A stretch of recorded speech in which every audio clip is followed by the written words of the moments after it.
Well, young drivers in Washington will have to get more driver's education under legislation signed into law within the past few weeks. Albert James shows us how supporters say it'll address dangers and why one group says a different route is needed.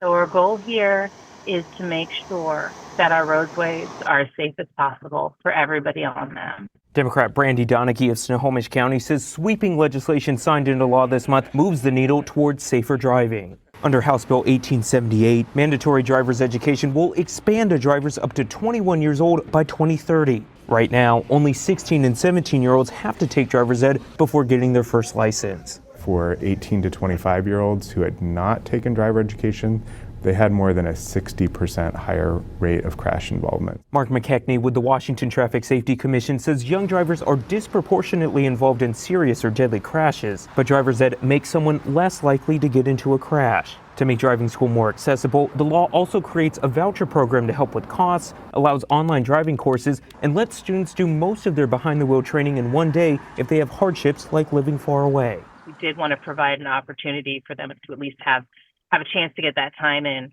without it being more of a burden. I'm a history major. I teach ELA. I teach a whole myriad of different subjects.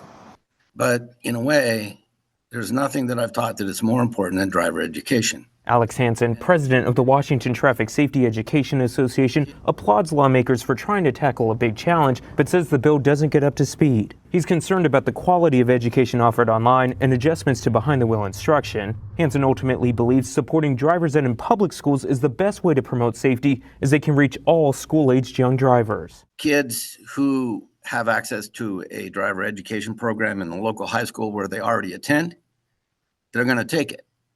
But only 20 schools in the state of Washington currently still offer it, when almost every school back in the 90s, when I taught it, offered it.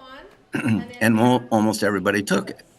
Now, Donaghy says there are a lot of factors that complicate bringing driver's ed back to schools, though partnerships with commercial driving schools could go a long way.